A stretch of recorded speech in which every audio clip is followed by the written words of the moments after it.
VM Rex Daguman, our guests, Kako personnel and staff, headed by Ma'am Sally Roleda, our ever supportive principal, Sir Jun Kakay, and to the team of pastors headed by Father Anthony Mahinay Jr.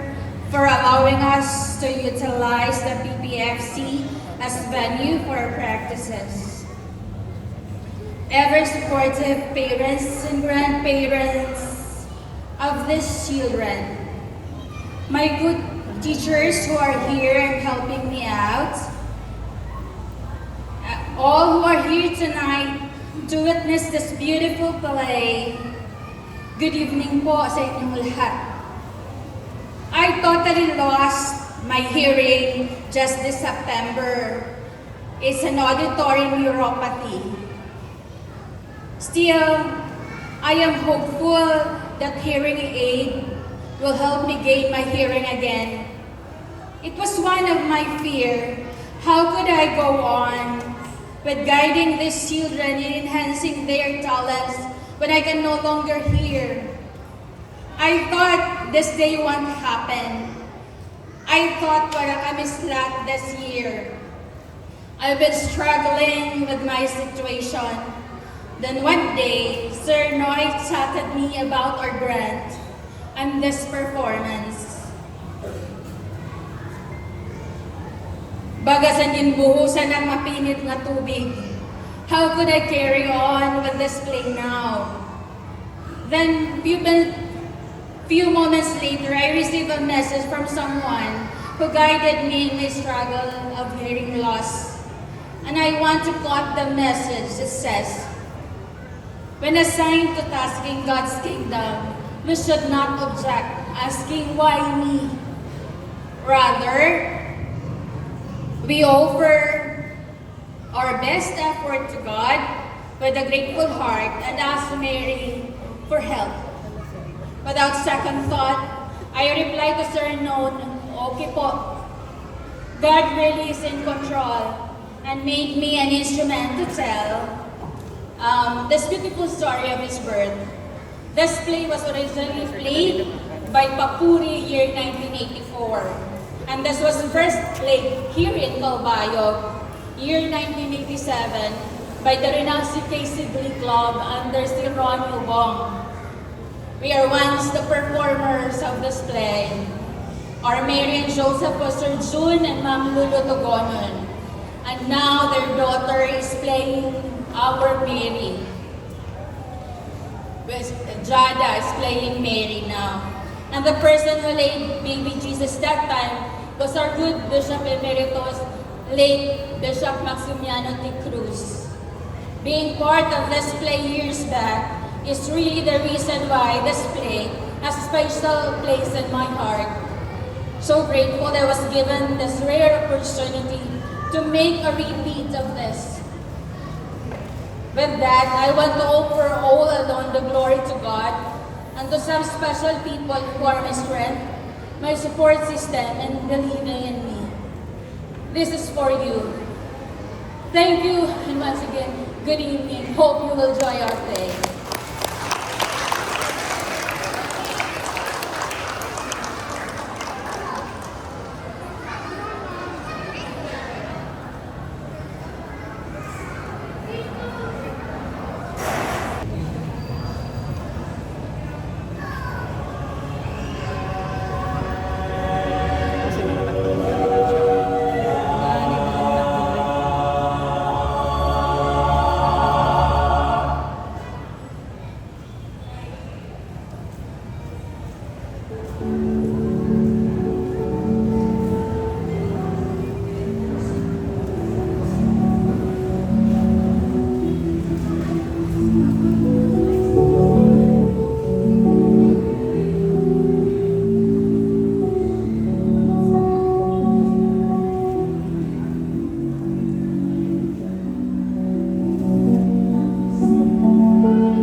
Ngunit sa tuwing darating ang Pasko, naaalala ko nung bata pa ako.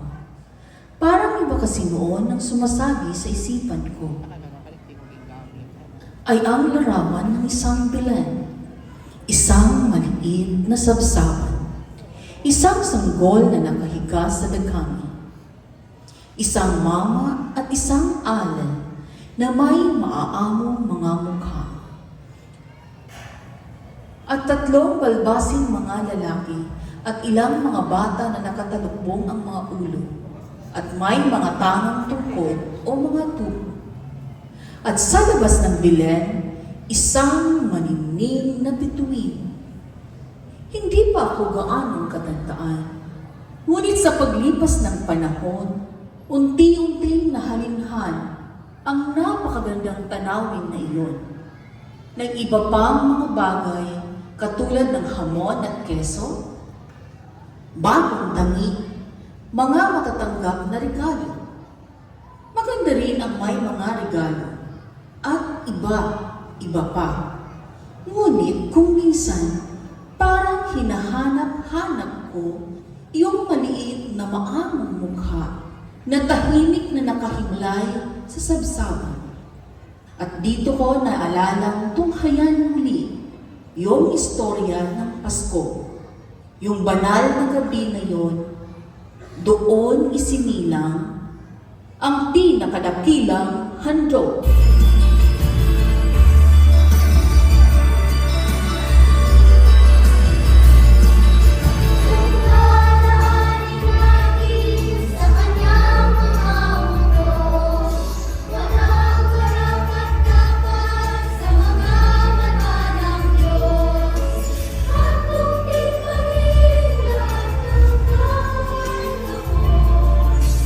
Kung kaya't kailangan natin na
Yung alay na yon na may banayad na ngiti, malamlam na mga mata, nakatira siya sa Nazareth, isang maliit na bayan sa Galilea.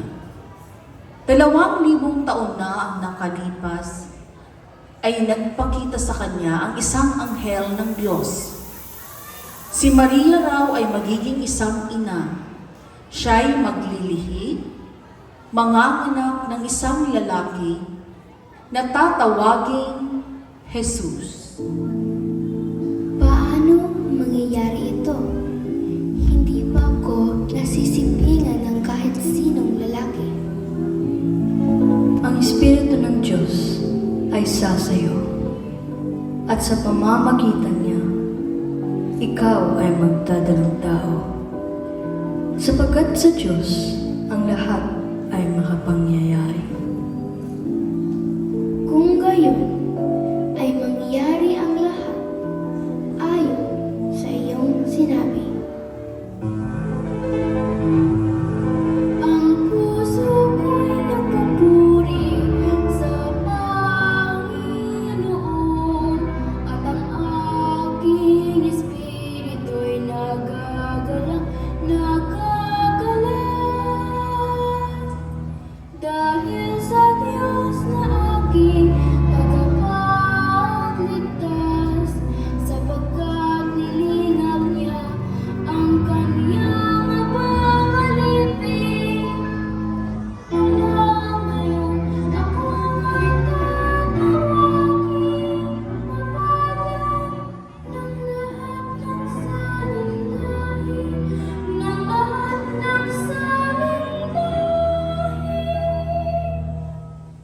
Dahil sa mga dakilang bagay na ginawa sa akin ng Diyos na makapangyarihan, ang puso ko'y nagpupuri sa Panginoon, at ang aking espiritu'y nagagalak dahil sa Diyos na aking tagapagligtas, sapagkat nilingap niya ang kanyang pangalipin. Kaya ngayon ako ay tatawagin, mapalad ng lahat ng salinglahi, ng lahat ng salinglahi. Dahil sa mga dakilang bagay na ginawa sa akin ng Diyos na makapangyarihan. Banal ang kanyang pangalan.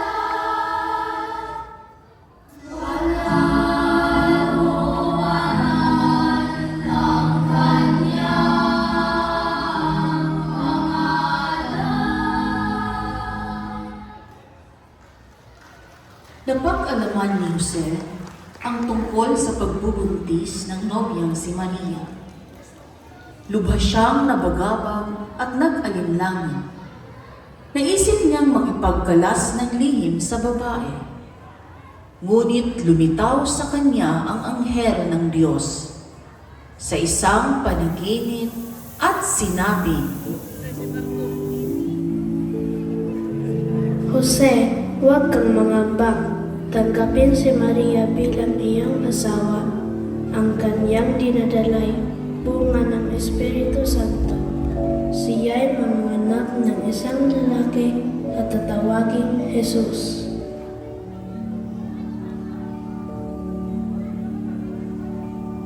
At nagbangon si Jose sa kanyang pagkakatulog.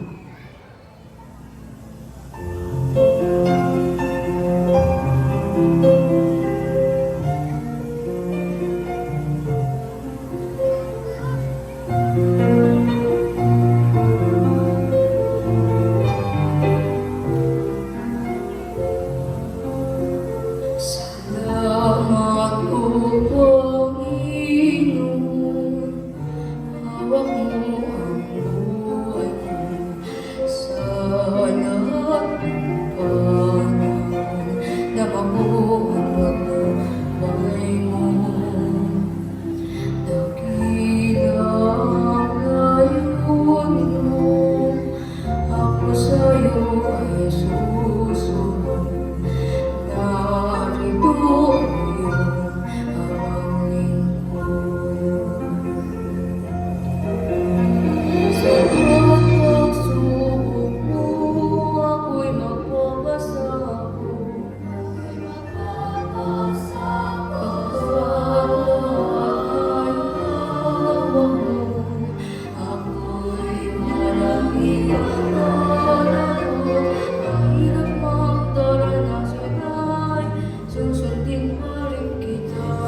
ang anak ni Maria, doon sa maliit na bayan ng Bethlehem.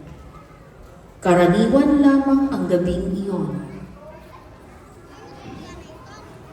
Parang katulad lamang ng mga gabing nagdaan, maliwanag ang ningning ng mga bituin. Mukhang abala ang mga tao. Sa parang naroon ang mga pastol na nagbabantay sa mga kawan ng mga tupa. Naglalakbay sina Jose at Maria. Wala silang matuluyan. Bakit ganito? Nasaan ang mga tanda ng pagsilang ng isang hari? Nasaan ang gwardyadong palasyo at magarang kama? At sa pagtunog ng trumpeta at kampana, subalit narito, masdan, isang masikip at mabangong pasabsaban. Isang tahimik na gabi ang hamak na tanawin.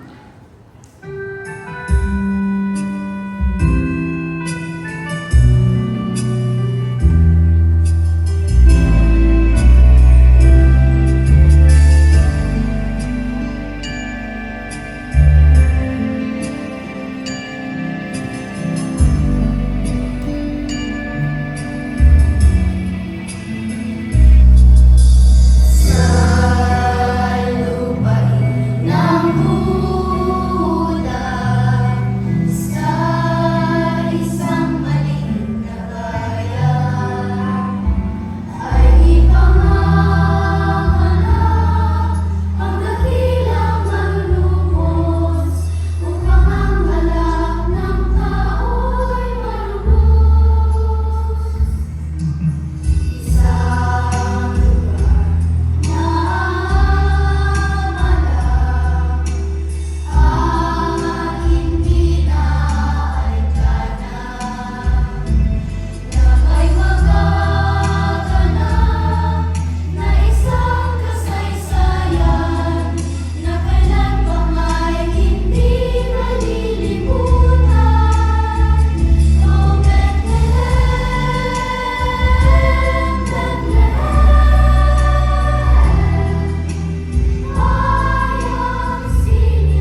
Lumalalim na ang gabi.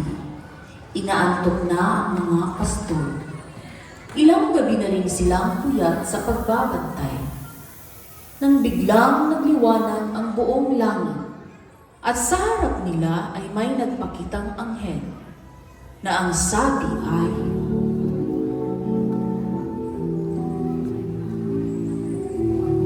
Huwag kayong matakot. May dala akong balita para sa inyo. Sa bayan ni David ay ipinanganak ang tagapagligtas, ang Mesyas, at ito ang iyong magiging tanda. Isang sanggol na nakabalot sa lampin at nakahiga sa isang kasabsaban.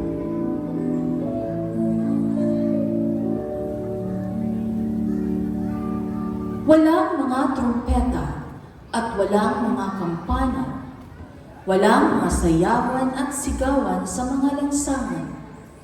Ngunit narito, biglang lumitaw ang sanglaksang na anghel at nagpupuri at nagbubunyi sa Diyos sa kataas-taasan.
Naiwan ang mga pastor.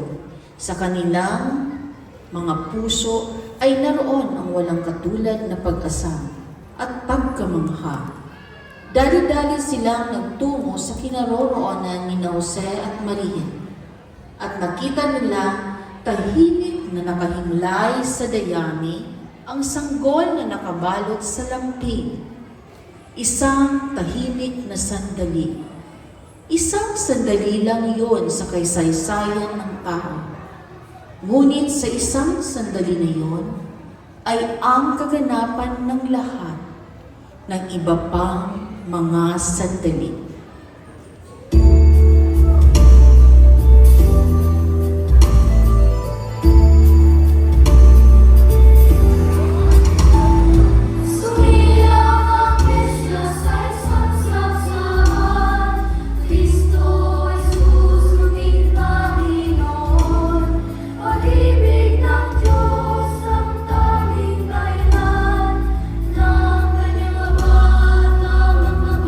Sila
Pagkatapos ay umuwi ang mga pastol at ipinamalita ang kanilang nakita at narinig.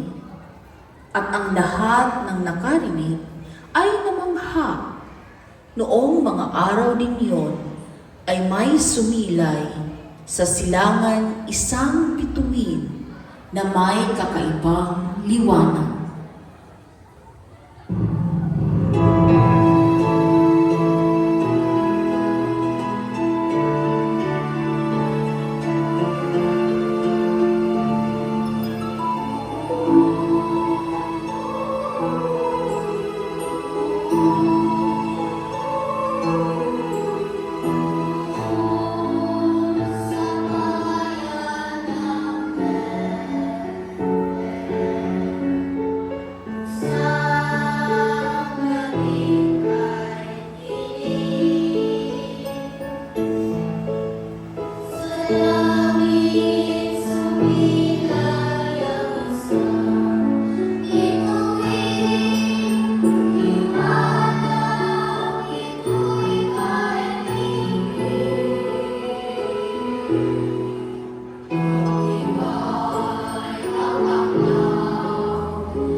Nang maganap ang lahat ng ito, may dumating sa Jerusalem na 3 pantas.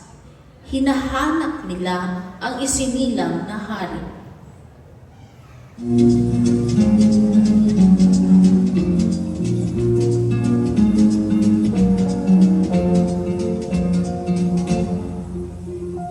Nasaan ang hari ng mga Hudyo? Ang mga pantas ng silangan ito. Natanaw natin doon ang kalayaan at kami nandito upang sumamba. Ang ganitong nalaman ni Haring Herodes at buong Jerusalem ay maligalig. Kung saan lumay ang mga istriba, talagang lilipan at kinusisa. Sabihin lang sa amin pinanganak ang Mesyas. Kung saan nandito ang mga pantas. Sa Bethlehem ng Judea, ganito ang isinulat ng propeta. At ikaw, Bethlehem, lupain ng Juda, diunsig sa mga bayan na una.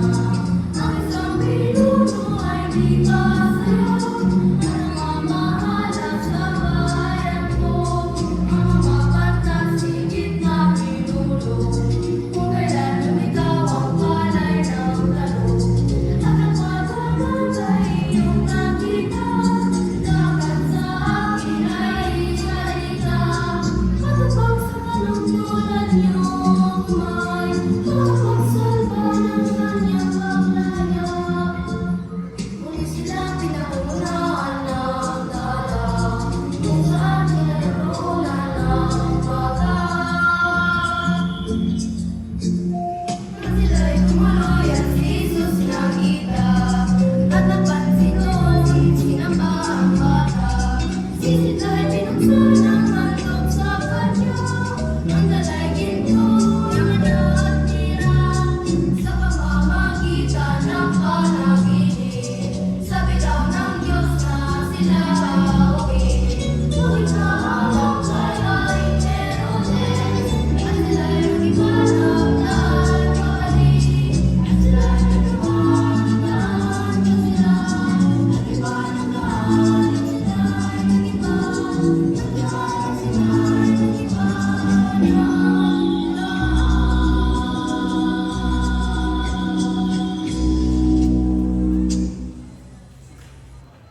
Wow! Sabi na nga ba't ang Pasko ay panahon ng mga regalo? Ngunit ang hindi ko naisip noon, may mga regalo pala sila noon. Noong unang Pasko na yun, si Jose, may mga bagay siyang hindi naintindihan. Ngunit inihandog niya ang kanyang pagtitiwala. Ang paniniwala sa lahat ng bagay ay nakapangyayari ang Diyos. Si Maria, inihandog niya ang kanyang pagkabirhen. Siguro'y ang kanya ring kahihiyan, upang sa pamamagitan niya'y matupad ang kalooban ng Diyos. Ang mga pastol, ang kanilang pagsamba, ang mga pantas, ang kanilang mahabang paglalakbay, ang kani-kanilang mga bitbit, higit sa lahat ang regalo ng Diyos sa mundo, ang pinakadakilang handog. Si Jesus sa Paskong ito, siguro meron akong matatanggap na regalo. Pero ngayon sa pagbukas ko ng bawat kahon, aalalahanin ko na yung pinakamagarang regalo na maaaring matanggap ng kahit na sino, natanggap ko na doon sa maliit na bayan sa Bethlehem. May 2,000 taon na ang nakalipas.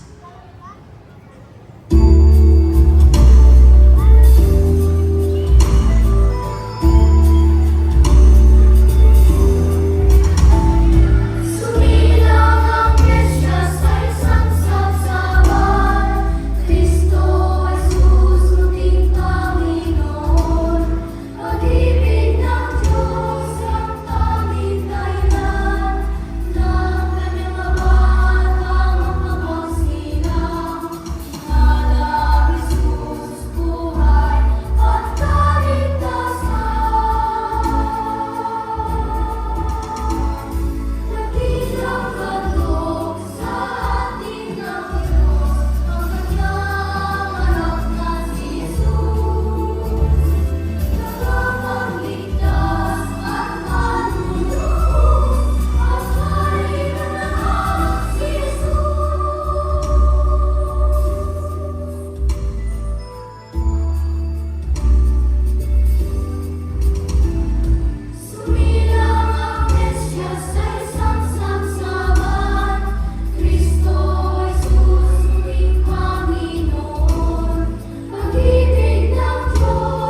and gentlemen, thank you for being with us tonight. As the story concludes and the curtain falls, we hope we've touched your hearts and left you inspired. Before we say goodbye, let's take a moment to celebrate the incredible talents behind this performance. Please join me in welcoming our amazing cast of Pinakadakilang Handog, the Angels Dancers. Little Angels. Commoners.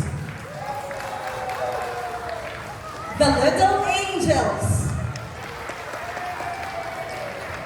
Pastol. Three Kings, Tribe and Herald. The Archangels. And Mary and Joseph. Again, let's give them a round of applause.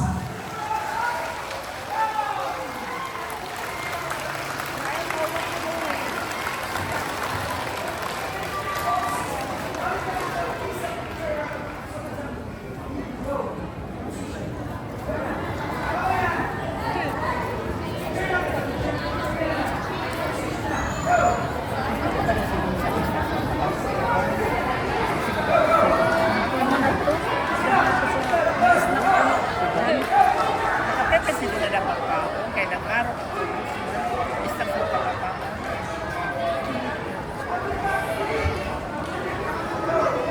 May gaman na po sa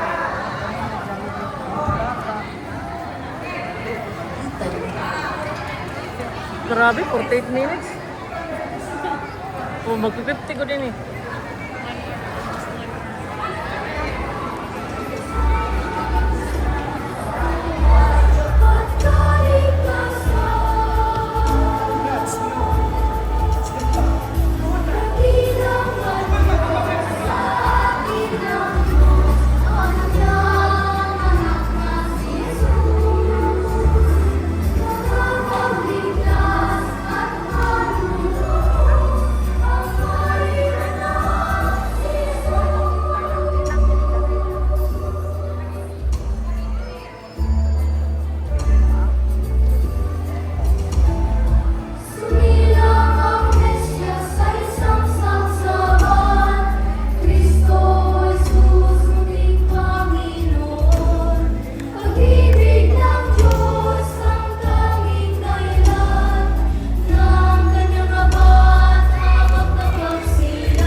Teachers, please come up stage. Isa rin ko na yun eh.